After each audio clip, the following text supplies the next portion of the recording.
dipersembahkan oleh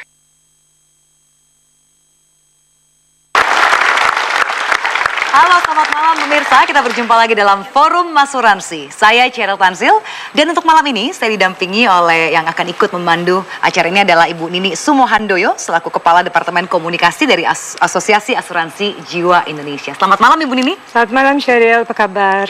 Baik, untuk malam ini kita akan membahas sesuatu yang sangat berdekatan dengan para nasabah asuransi, yaitu mengenai pencairan klaim. Ya, ini pencairan klaim ini penting luar biasa Cheryl, karena inilah alasan utama mengapa seseorang itu membeli asuransi. Iya, dan banyak sekali di lapangan orang yang merasa masih terkendala ketika ingin mencairkan. Baik, untuk membahas ini kita sudah mengundang beberapa orang narasumber. Yang pertama, silakan Ibu Nini. Baik, saya akan perkenalkan dari sebelah kanan saya Bapak Tatang Wijaya dari Sequis Life. Selamat malam. Kemudian di sebelah kanan Pak Tatang ada Bapak Frans Lamuri dari Badan Mediasi Asuransi Indonesia. Berikutnya adalah Ibu Kusumaning Tuti S. Sutiono atau sapaan biasanya dipanggil Ibu Titu ya Ibu ya. Ibu Titu adalah anggota Dewan Komisioner Otoritas Jasa Keuangan bidang edukasi dan pelindungan konsumen. Tepuk tangan untuk Ibu Titu. Kemudian Bapak Henrisman Rahim, Ketua Umum Asosiasi Asuransi Jiwa Indonesia. Apa kabar Pak? Baik, selamat malam. Bapak Deyong Adrian dari Jiwasraya. Dan yang terakhir Ibu Evin Kusumo Widagdo dari Prudential Indonesia. Selamat malam semuanya. Ya baik, sudah ada 6 orang narasumber, tapi sebelum kita melangkah lebih jauh dalam perbincangan kita ini, kita saksikan dulu informasi yang satu ini.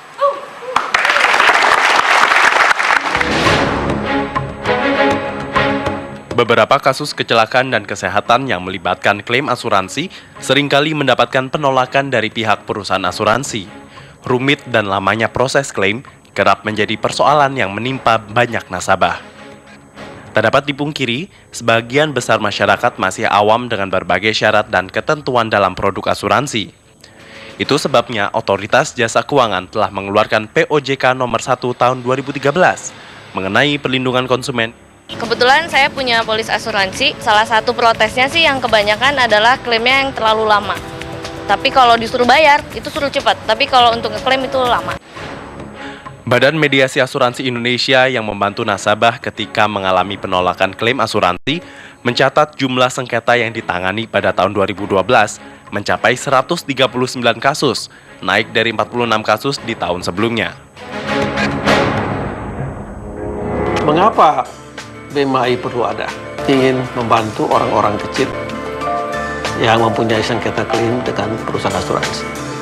Kecil dalam hal jumlah yang disengketakan itu kecil.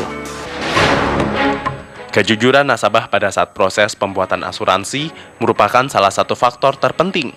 Misalnya, mengenai kondisi kesehatan atau riwayat penyakit. Hal ini untuk mencegah terjadinya klaim bermasalah akibat kelalaian dan kurangnya pemahaman atas produk asuransi. Nasabah tidak membaca naskah polis asuransi itu. Alasan mengapa tidak membaca, katanya karena tulisannya kecil-kecil dan bahasa yang digunakan sangat rumit untuk dipahami. Saya pemilik beberapa polis asuransi. Pernah sekali saya untuk anak saya pernah ajukan klaim. Jadi prosedurnya kita ajukan saja ke agennya, nanti agennya yang ngurus. Tapi memang persyaratannya memang ada di polisnya itu sendiri yang sebetulnya kita harus teliti membacanya. Berdasarkan data dari Asosiasi Asuransi Jiwa Indonesia atau AAJI, kesadaran untuk memiliki asuransi memang semakin meningkat. Pendapatan premi naik dari 50,31 triliun di tahun 2012 menjadi 57,59 triliun di tahun 2013, dengan total tertanggung meningkat 54,55%. Hal ini dibarengi dengan peningkatan total klaim dari 29,04 triliun di tahun 2012 menjadi 35,37 triliun di tahun 2013. Namun tak dapat dipungkiri, sebagian besar masyarakat masih awam dengan berbagai syarat dan ketentuan dalam produk asuransi. Iya, itu tadi sekelumit kisah terkait dengan klaim dari industri asuransi dan saya akan ke Pak Frans. Pak Frans, sebenarnya di lapangan berapa banyak sih klaim terkait dengan sengketa klaim yang masuk ke BMAI? Sengketa klaim asuransi jiwa selama ini ada 150-an. Itu dalam kurun tahun berapa? Dari tahun 2006 sampai tahun 2013 September. Dan tingkat kemenangan bagi nasabah? Ada terdiri dari dua, di mediasi dan di adjudikasi. Di mediasi, saya pikir saya punya kertas ini. Pada mediasi, tingkat kemenangan bagi tertanggung nasabah itu 48% pada mediasi. Pada adjudikasi, tingkat kemenangannya 87,5%. Hanya 16 kasus yang dibawakan ke adjudikasi, dan di sana hanya 2 putusan yang membenarkan putusan dari perusahaan asuransi. Artinya 14 itu penanggung harus membayar klaimnya. Oke. Ya. Sekarang saya Seperti boleh tanya ke Pak Tatang ya, Pak Tatang, setelah Bapak tadi melihat video terdahulu, apa komentar Bapak? Mengapa ini sering terjadi, Pak? Ya, balik kembali, ada beberapa faktor yang tentu harus diperhatikan. Yang pertama tentunya kenapa klaim ditolak dan tidak dapat dibayarkan. Hal utama adalah disclosure of material fact, atau yang dikatakan penyampaian akan kebenaran waktu pengisian data-data. Oleh nasabah? Oleh nasabah, menyembunyikan fakta maksudnya? Betul. Oke. Betul. Dan kemudian juga ada beberapa hal lagi yang perlu diketahui, seperti yang dinamakan dengan waiting period, terutama ini untuk produk-produk health, kesehatan. Waiting period adalah suatu kurun waktu yang mana nasabah baru bisa menyampaikan health claim-nya setelah melewati waktu tersebut, biasanya sekitar 30 hari. Dan kemudian ada beberapa lagi, contohnya seperti exclusion. Exclusion adalah pengecualian untuk beberapa penyakit yang dikatakan dengan critical illness. Itu biasa tenggang waktunya adalah sekitar 1 tahun. Pak, kalau saya boleh tanya, di perusahaan Bapak biasanya terjadi penolakan klaim itu 1 atau 2 hal teratas penyebabnya itu apa, Pak? Biasa yang paling utama adalah 2 hal yang saya ingin katakan. Yang pertama adalah yang dikatakan dengan non-disclosure of material fact, yaitu tidak disampaikan waktu pengisian polis dengan benar. Jadi pada saat nasabah mengisi formulir asuransi, ada hal-hal yang tidak diutarakan atau ada penyembunyian fakta-fakta ya, Pak ya? Betul. Dan yang kedua adalah tentunya balik kembali pengertian mengenai waiting period dan juga exclusion. Nah, ini adalah yang paling utama kami dapatkan di dalam menolak klaim. Kalau Jiwasraya, bagaimana? Apakah juga 2 hal teratas itu yang membuat klaim dari nasabah ditolak? Di Jiwasraya kita melihat juga ada kadang-kadang antara tanggal kematian ya dengan pengajuan dokumen yang ada itu terjadi selisih ya. Jadi dokumennya dibuat setelah terjadi klaim, jadi dia seolah mundur, sehingga dia ingin membenarkan untuk mendapatkan klaim itu sendiri. Yang kedua bisa juga disebabkan ketidakpahaman ya dari customer sendiri, bahwa ada hal-hal yang dia berhak untuk mendapatkan dan tidak mendapatkan. Itu biasanya diatur di dalam syarat-syarat umum polis daripada perusahaan asuransi ya. Kalau di kami di Prudential, yang pertama adalah pada saat manfaat asuransi telah dijaminkan oleh perusahaan kami, yang menjadi penolakan setelah dijaminkan artinya perusahaan telah membayarkan ke rumah sakit, namun nasabah tetap klaim. Jadi maaf, tidak dapat double ya. Itu merupakan edukasi yang mungkin Dijaminkan maksudnya apa, Bu Evelyn? Oke. Dijaminkan maksudnya ada sebuah produk rawat inap, ada 2 macam produk rawat inap. Yang pertama adalah produk rawat inap yang harian, manfaat harian. Berapa lama manfaat nasabah di rumah sakit kan? Misalnya sehariannya 500.000, 5 hari 2.500.000. Klaimnya tinggal reimburse atau diajukan pengajuannya ke perusahaan asuransi. Jenis yang kedua rawat inap adalah manfaat asuransi yang menggunakan penjaminan. Biasanya perusahaan asuransi akan memberikan kartu. Jadi tertanggung tinggal memberikan kartu ke rumah sakit sehingga tertanggung tidak usah membayar terlebih Yang dahulu. seperti sistem gesek itu ya? Iya, cashless bahasa kerennya. Dan pada saat penjaminan terjadi, sebetulnya perusahaan asuransi, jika rumah sakitnya bekerja sama dengan perusahaan asuransi, maka nasabah tidak usah membayarkan secara terlebih dahulu.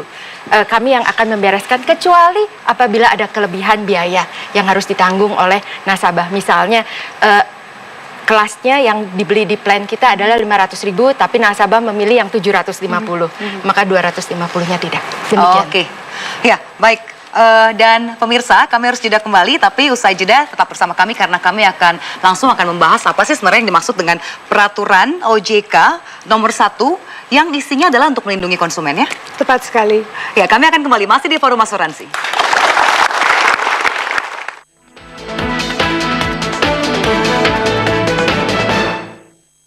Dipersembahkan oleh Terus Syariah dengan kekuatan berbagi. Berbagi membuka pikiran dan hati. Berbagi saling memahami perbedaan. Berbagi mampu menyatukan kekuatan untuk saling melindungi demi masa depan lebih baik. Terus Syariah, asuransi dan investasi berbasis syariah. Prudential, always listening, always understanding.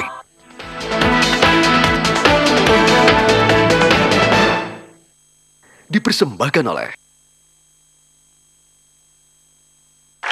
Ya, kita kembali lagi dalam Forum Asuransi. Baiklah, Ibu Titu, saya ingin bertanya kepada Ibu. Tadi Pak Frans Lamuri sudah menyebutkan beberapa kesulitan-kesulitan yang dialami oleh konsumen. Begitu juga dengan Pak Tatang dan perusahaan-perusahaan asuransi yang lainnya mengatakan bahwa ada hal-hal teratas yang sangat menyebabkan banyak kesulitan di masyarakat.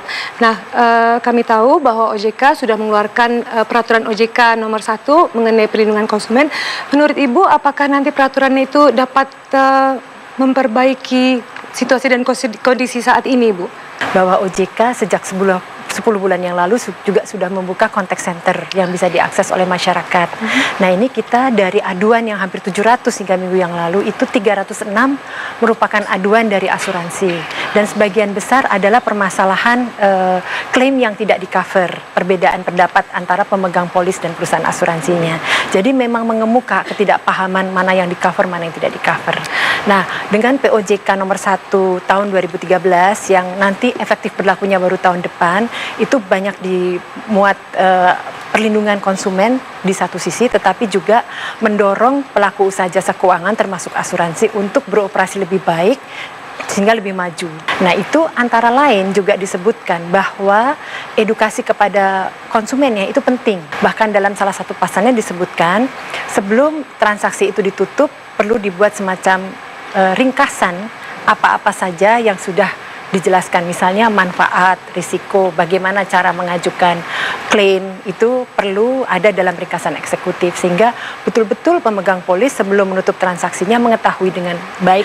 Dan juga jangan sampai nanti timbul ketidaksepahaman bahwa menurut pemegang polis itu dia merasa di-cover, sementara perusahaan asuransinya menganggap tidak memenuhi persyaratan, padahal yang sebenarnya terjadi komunikasi belum terjalin dengan baik. Kontak senternya nomor berapa, Bu? Biar bisa didengarkan juga oleh seluruh hadirin kita.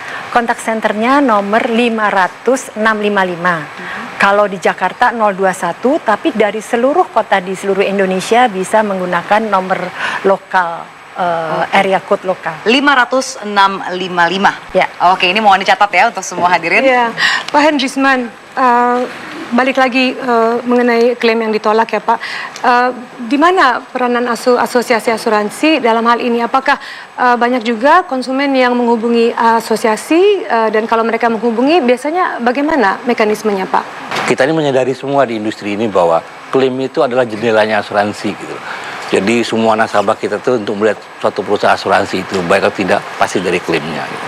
Nah, kalau kita lihat dari awalnya ini pasti peranan agent sangat diperlukan.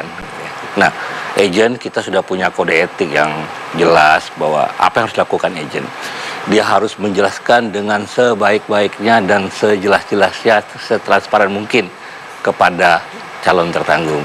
Apa yang kami cover, kapan kami tolak, apa yang dieksklusikan dan segala macam itu harus jelas. Nah, masalahnya sekarang ini kode etik itu sudah berjalan dan sudah banyak agen yang mulai melakukan hal itu. Cuma memang masalahnya pasar kita ini masih satu. Calon tergantung kita itu kayaknya untuk mendengarkan penjelasan agen itu buang waktu kayaknya, panjang sekali. Terus yang kedua, pembeli asuransi ini masih ada sikap ikatan moral obligation ya kepada agent. Misalnya mungkin karena keluarga, iya, teman. keluarga. Jadi kalau keluarga ya percaya aja lah kan gitu kan. Jadi dia beli asuransi tidak dengan niat yang sebenarnya membeli asuransi gitu. Ini nggak memperhatikan itu penjelasan yang begitu kompleksnya.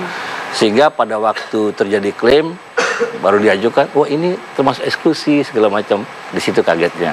Apakah sudah pernah menjadi pertimbangan dari Asosiasi Asuransi Jiwa Indonesia untuk kembali berembuk dengan pihak industri dan membuat polis yang lebih mudah dimengerti dan tidak usah berlembar-lembar, puluhan lembar lagi, sehingga masyarakat awam juga lebih mudah untuk mengerti. Apakah sudah pernah berembuk untuk membahas hal ini? Kita itu salah satu program kerja AJ ini memang kita mencoba membuat namanya polis standar. Polis standar ini at least general termnya sama di semua perusahaan asuransi. Nah, kita tahu bahwa kita sekarang punya 47 perusahaan asuransi jiwa. Semuanya punya tipe yang berbeda-beda kan gitu. Nah, kita dalam program kerja AJ ini kita mencoba untuk menjadikan suatu namanya polis standar. Walaupun ini tidak mudah gitu, tapi kita harus lakukan. Nah, memang teman-teman di asuransi kerugian ini mungkin Pak Frans bisa lebih tahu. Itu mereka sudah mencoba membuat polis standar yang namanya PSKI ya. Polis standar kebakaran Indonesia gitu. Itu dari hanya 2 tipe polis, makan waktu lama bikinnya gitu loh. Nah, bisa bayangkan di AJ ini dari 48 tipe polis gitu loh. Tapi kami yakin ini akan bisa kita lakukan dalam rangka mengejar apa yang disampaikan Ibu itu tadi, bahwa POJK 1 ini harus menyampaikan secara transparan sehingga lebih mudah jika ini punya satu bahasa. Oke, Pak Frans silakan sebelum saya jeda. Ini ide bagus, saya senang sekali karena itu mempermudah tugas kami. Karena selama ini kami harus membaca 48 naskah ya. Jadi kalau hanya ada 1-2 pekerjaan kami menjadi lebih mudah. Terima kasih. Oke, baik, saya harus jeda dulu. Tapi sebelum jeda saya akan nanti kita akan bertanya kepada forum apa pengalaman mereka terkait dengan industri asuransi. Baik. Kami masih akan kembali dalam forum asuransi.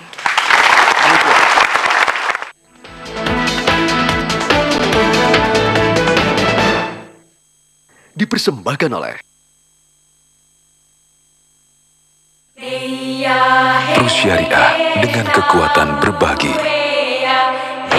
Berbagi membuka pikiran dan hati.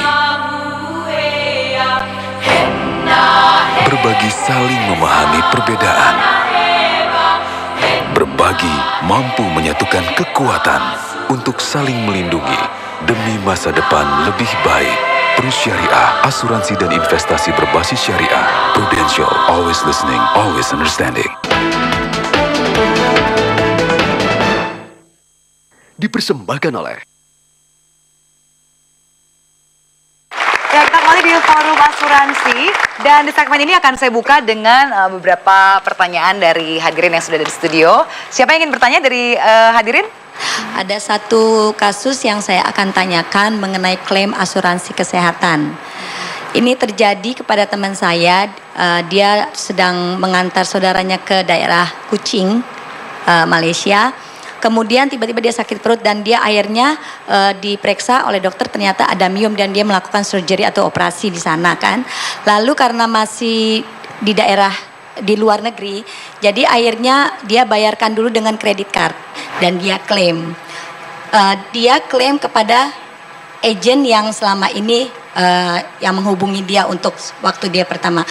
Dengan diskusi-diskusi dengan agen itu, akhirnya agen itu meng-SMS mengatakan dari 35 juta rupiah yang dia sudah bayarkan hanya bisa dibayarkan 1.500.000.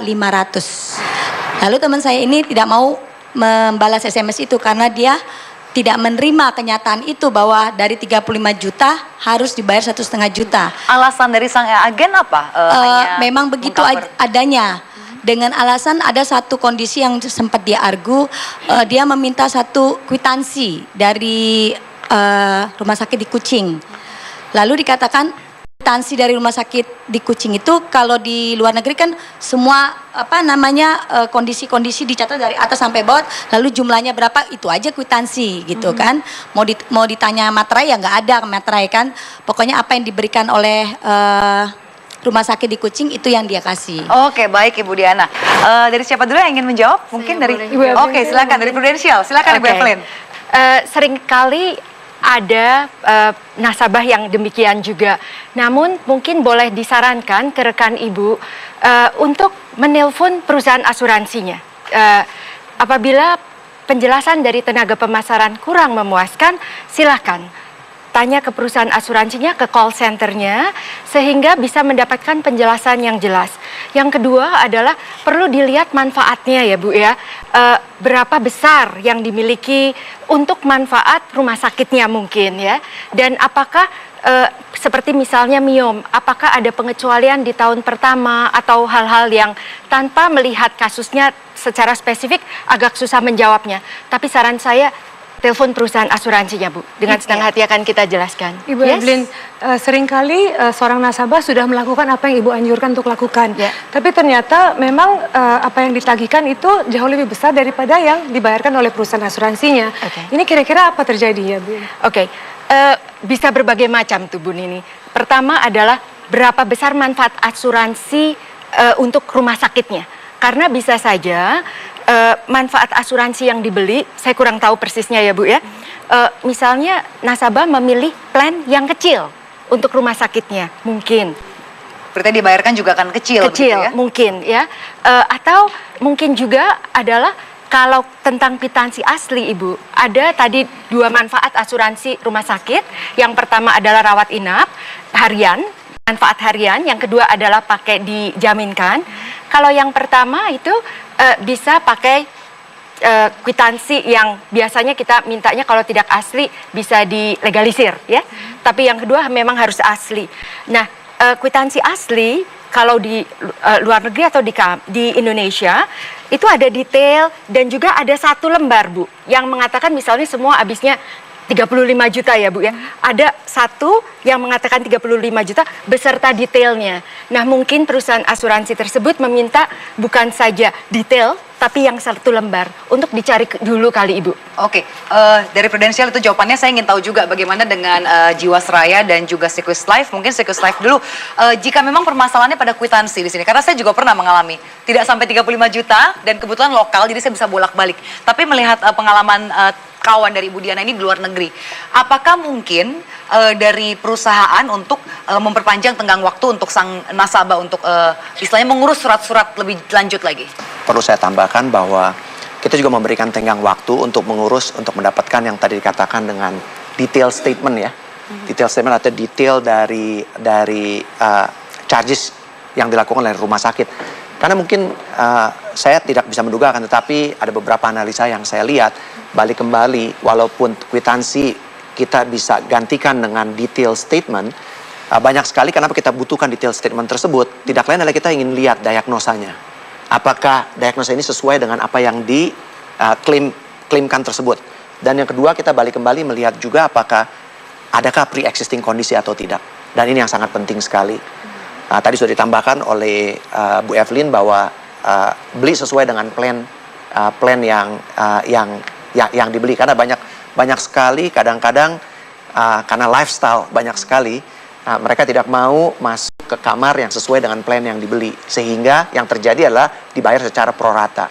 Dalam istilah asuransi dikatakan dengan nama RCC, Reasonable Cost and Customary. Oke, Pak Doyong bagaimana kalau Anda melihat kasus tadi? Ya, kalau jadi di kalau Jiwasraya kita di Jiwasraya, di samping kita akan meminta waktu untuk memintakan waktu kepada yang bersangkutan mengurus kembali. Kalau dia tidak bisa melakukan itu, biasanya kita akan coba menghubungin rumah sakit yang mengeluarkan rincian daripada kwitansi. Klarifikasi begitu, konfirmasi. Artinya kalau itu benar, semua isi dokumen yang disampaikan itu apa adanya memang seperti itu dari rumah sakit, itu kita mintakan biasanya. Baru proses klaim itu baru dilakukan. Ya. Oke. Saya ingin tambahkan ya, karena kita sedang membicarakan mengenai rawat inap ya. Itu kadang-kadang misalnya saya kasih contoh, saya nasabah, kemudian saya punya 2 polis rawat inap di perusahaan yang berbeda. Kemudian saya masuk rumah sakit, terus pada saat saya mau klaim, ya saya klaim ke 2 asuransi tersebut. Karena kan saya merasa saya membayar tiap bulan atau tiap tahun gitu ya. Tapi seringnya yang terjadi, ternyata saya nggak boleh klaim kedua-duanya. Nah tadi Ibu Evelyn ada sebut mengenai kwitansi asli dan kwitansi tidak asli, itu sebenarnya bedanya ada hubungannya nggak ya dengan ini Bu? Ada sekali Ibu Nini. Jadi untuk contoh yang tadi Ibu Nini katakan, mempunyai 2 asuransi di perusahaan berbeda, maka manfaat yang diklaim misalnya tadi 35 juta contohnya ya Ibu ya.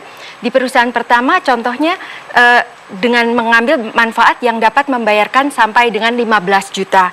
Maka untuk nasabah ke perusahaan kedua perlu dimintakan surat dari perusahaan asuransi pertama yang disebut surat koordinasi manfaat, bahwa dari perusahaan pertama akan menuliskan yang tertanggung bernama ibu siapa, telah dibayarkan uang sebesar 15 juta dari total 35 juta.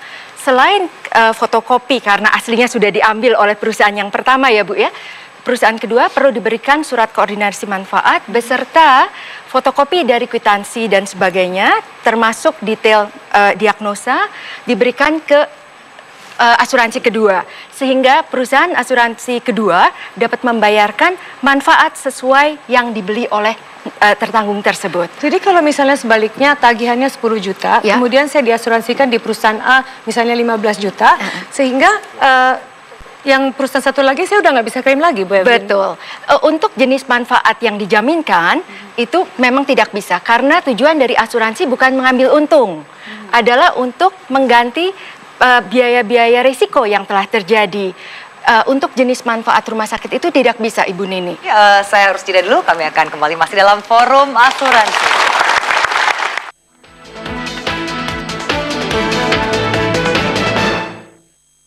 Dipersembahkan oleh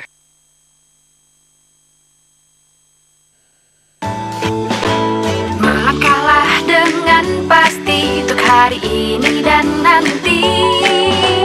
Nikmati hidup ini penuh senyuman yang pasti. Jalani hidup yang lebih berarti. Hidup sejahtera bersama asuransi jiwa. Nikmati indahnya hidup karena Anda berkata ya pada asuransi. Terus Syariah dengan kekuatan berbagi. Berbagi membuka pikiran dan hati. Berbagi saling memahami perbedaan. Berbagi mampu menyatukan kekuatan untuk saling melindungi demi masa depan lebih baik. Terus Syariah, asuransi dan investasi berbasis syariah. Prudential, always listening, always understanding.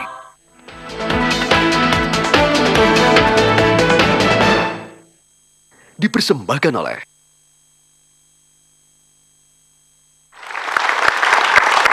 Ya, kita kembali dalam forum asuransi dan kita akan kembali buka untuk para hadirin di studio untuk bertanya terkait dengan masalah klaim. Baiklah, dari masyarakat barangkali ada lagi yang ingin menanyakan suatu pertanyaan. Oh, silakan Bu. Yang ingin saya tanyakan dan pengalaman saya, waktu itu anak saya dari kelas 2 SD sampai lulus SMA menjadi polis asuransi di salah satu asuransi. Namun pada waktunya untuk pencairan itu agak sulit. Saya mengurus pertama ke cabang karena saya melalui cabang. Dan kata cabang, Ibu harus ke pusat. Sampai di pusat, Ibu cabangnya dari mana? Ibu harus ke cabang. Namun yang akhirnya alhamdulillah cair juga walaupun dengan dipersulit. Yang ingin saya tanyakan, apakah semua asuransi seperti itu? Oke, tadi Ibu terima kasih.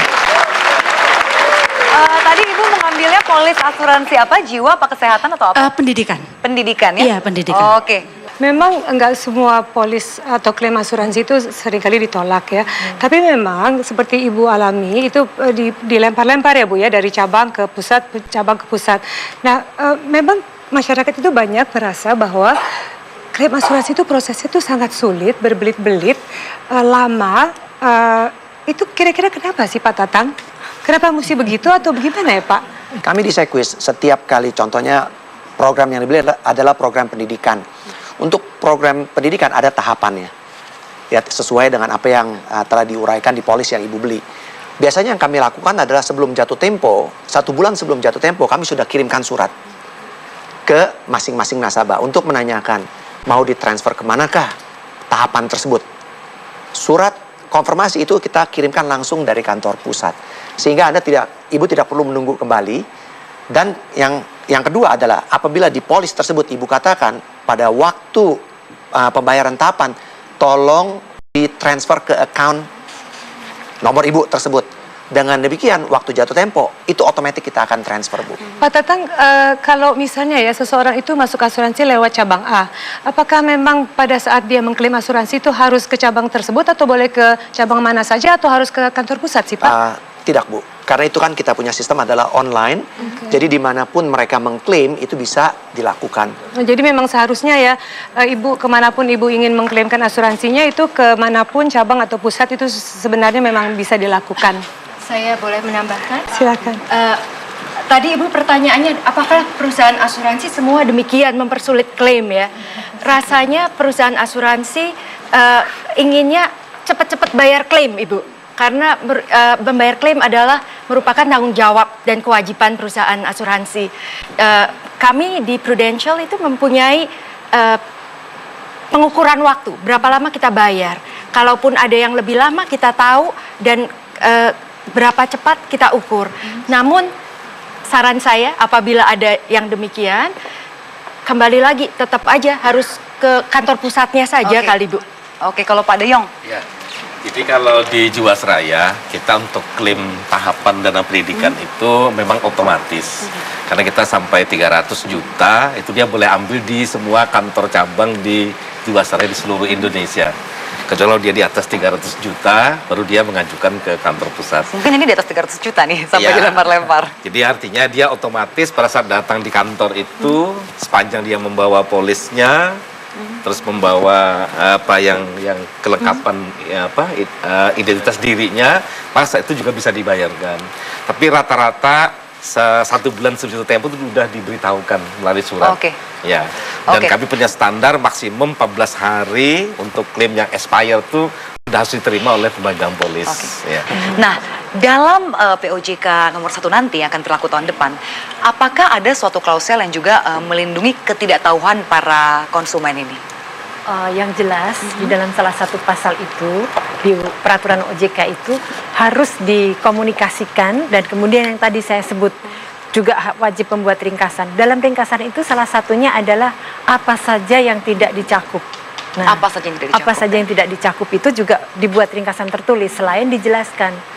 Sehingga ekspektasi pemegang polis itu biasanya kan pada saat mau menutup transaksi itu banyak harapannya.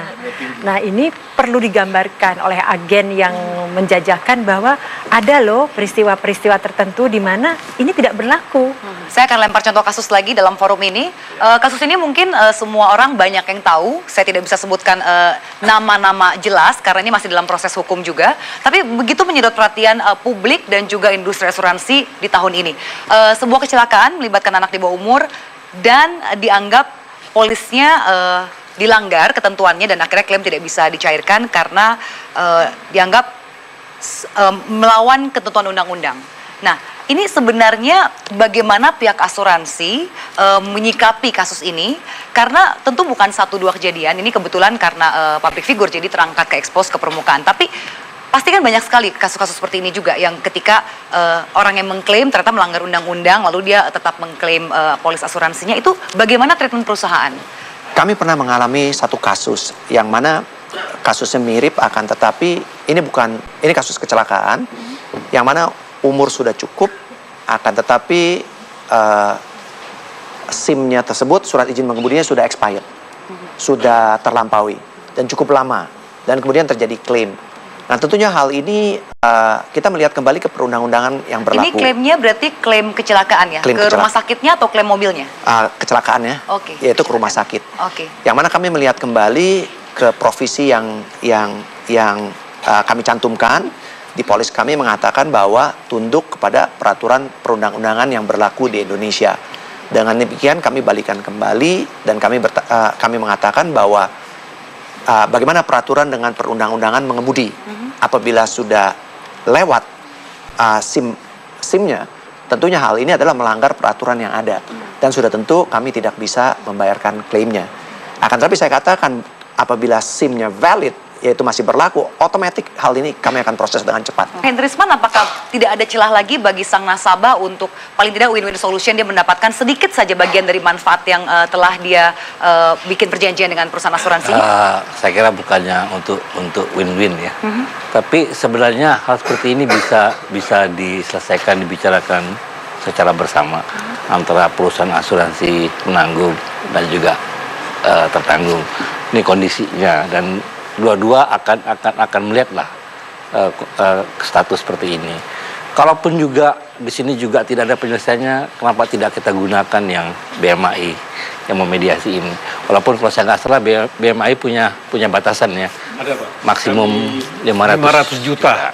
Setinggi-tingginya. Sebagai mediator bisa menengahi masalah ini sehingga semuanya seperti yang dikatakan tadi bisa selesai dengan baik. Oke, sepertinya Prudential ada yang ingin disampaikan? Secara umum dapat kami sampaikan bahwa sebuah klaim apabila ada kejadian, apakah itu rawat inap atau critical illness atau meninggal dunia, itu perlu diajukan ke perusahaan asuransi dengan mengisi formulir dan juga melengkapi dengan persyaratan-persyaratan yang ada.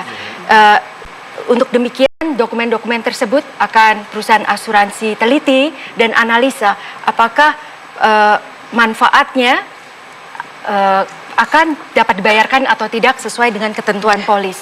Namun hal tersebut bisa menjadi perbedaan interpretasi, memang interpretasi nasabah mengenai dalam membaca polis kita. Saya anjurkan apabila hal tersebut terjadi, nasabah silakan menanyakan kepada perusahaan asuransinya terlebih dahulu. Apabila tetap tidak puas, kami juga menyarankan untuk melewati dapat ditanyakan ke Badan Mediasi Asuransi Indonesia. Baik Ibu Evelyn, tadi seperti Pak Tatang katakan mengenai tadi pelanggaran hukum yang ditanyakan ya. Nah, kalau terjadinya itu seperti cerita Pak Tatang ini kan definisinya adalah melanggar hukum karena KTP SIM-nya ya Pak sudah tidak berlaku lagi. Nah, kalau itu terjadi, kita sudah tahu di Sequislice bagaimana. Kalau di Prudential bagaimana, Bu? Di Prudential di dalam ketentuan kami sama dengan di Sequis bahwa melanggar hukum termasuk yang dikecualikan, manfaat tidak dibayar. Karena perusahaan juga harus menjadi perusahaan yang patut kepada hukum. Kami membuat produk supaya masyarakat juga patut kepada hukum. Jangan sampai produk kami memperbolehkan sebaliknya. Pak Frans Lamuri, mungkin ada tanggapan Bapak? Ada satu ketentuan tidak tertulis. Asuransi tidak mungkin berkontrak untuk menentang, melawan public interest, kepentingan umum. Kepentingan umum diatur oleh undang-undang. Oleh karena itu, setiap perbuatan yang melawan undang-undang, asuransi tidak bisa menjaminnya. Karena jika tidak, semua orang bisa melanggar undang-undang karena ada jaminan asuransi. Oke, berarti ke Badan Mediasi pun ini tidak akan ditanggapi ya kalau kasus seperti ini ya. Oke, baik, kami akan segera kembali usai jeda satu ini masih dalam Forum Asuransi.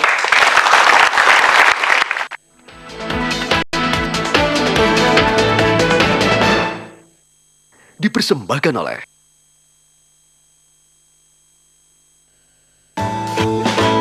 Melangkahlah dengan pasti untuk hari ini dan nanti.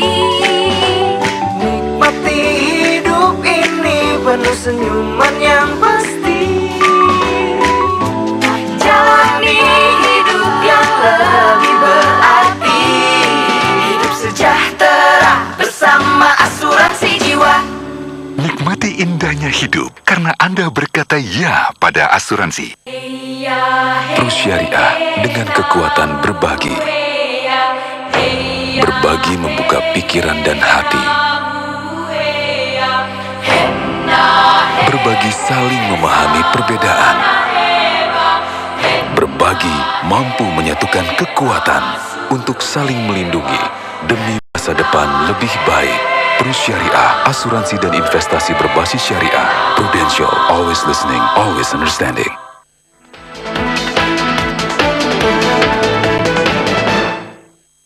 Dipersembahkan oleh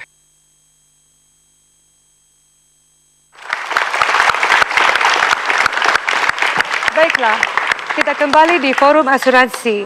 Berikut ini kita akan membahas bagaimana kalau ternyata nasabahnya yang nakal. Mungkin dari Ibu Titu. Pertama saya ingin menyebutkan lagi tentang peraturan otoritas jasa keuangan itu. Di situ dengan eksplisit dituliskan bahwa nasabah atau calon nasabah atau calon investor diharapkan juga beritikat baik. Dengan cara antara lain mengemukakan informasi yang benar pada saat akan berhubungan atau bertransaksi dengan lembaga keuangan. Jadi itu merupakan hal yang penting. Mengapa? Meskipun peraturan ini dimaksudkan untuk perlindungan konsumen, tetapi kalau nyata-nyata sudah dari awal beritikat tidak baik, memberikan informasi yang tidak benar tentang dirinya misalnya, tidak akan terlindungi. Kalau begitu saya akan coba ke pihak industri.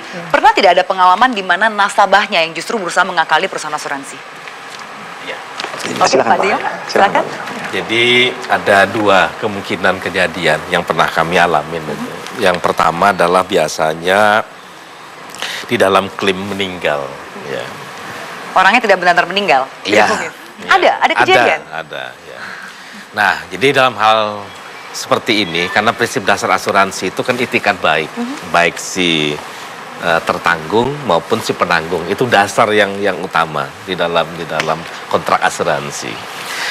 Nah, ini sudah menjadi keahlian dari perusahaan asuransi lah untuk menilai kebenaran dan kebenaran pada klaim ini.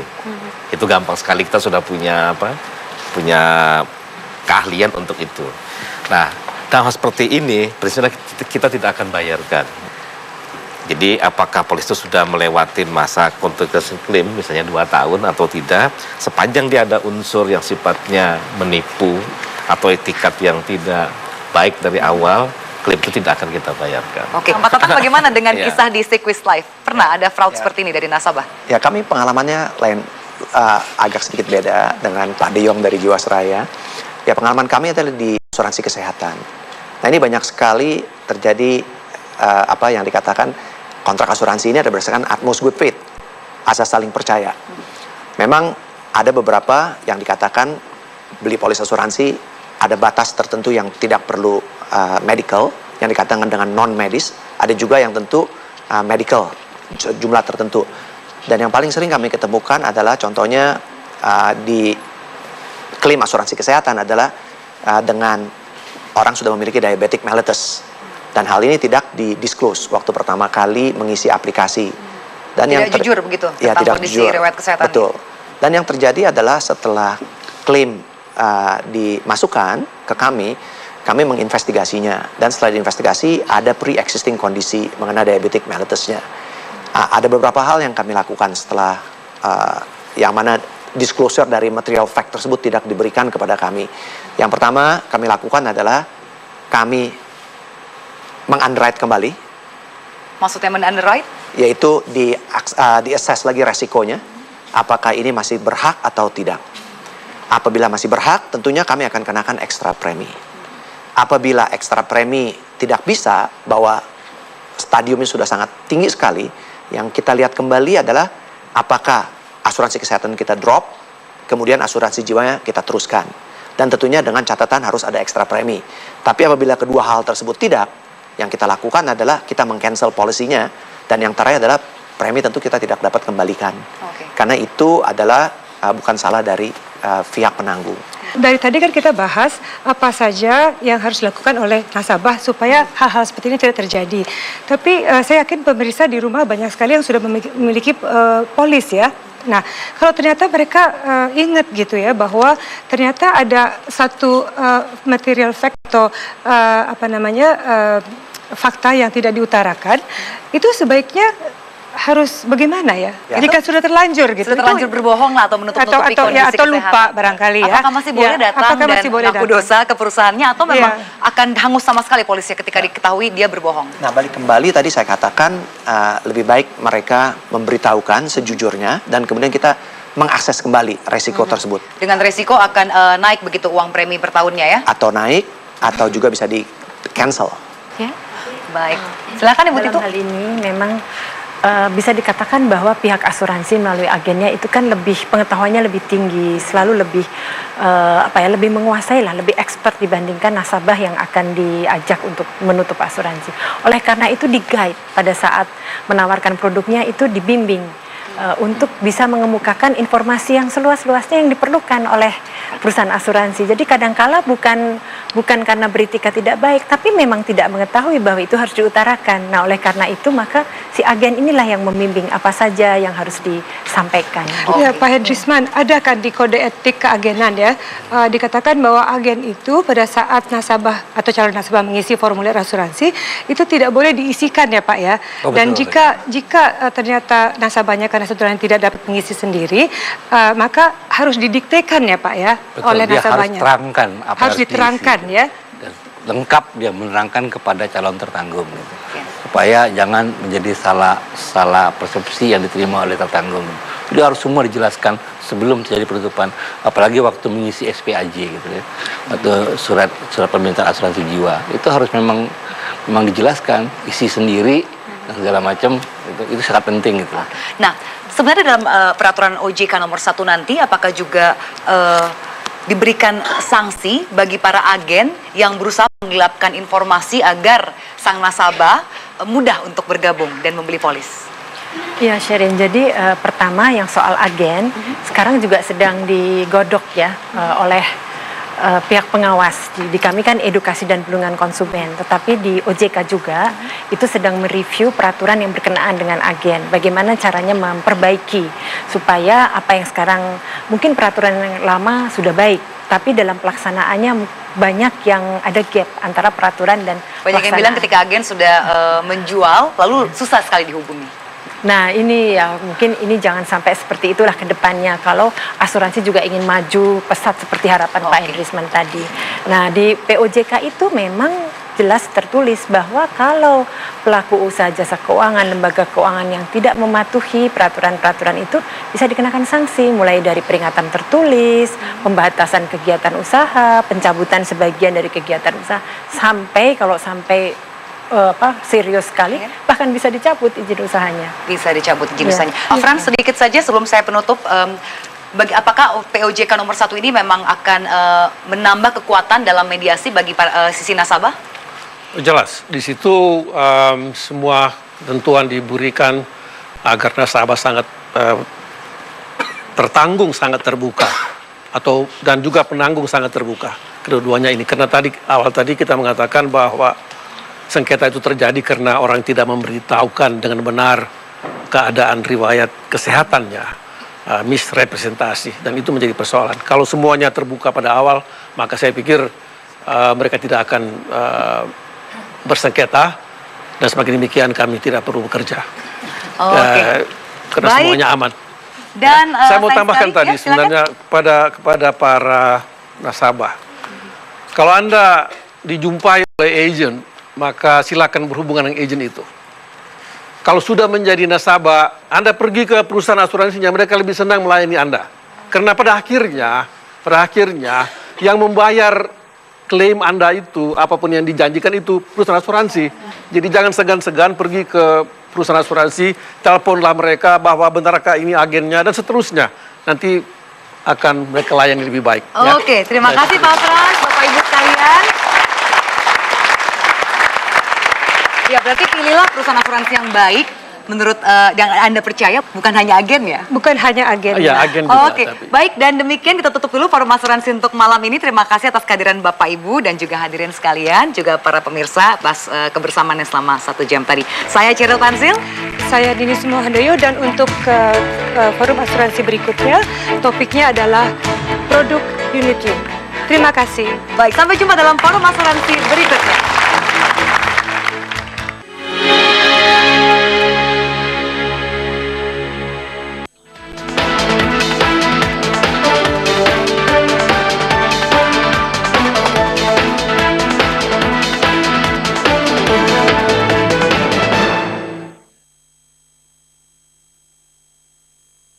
dipersembahkan oleh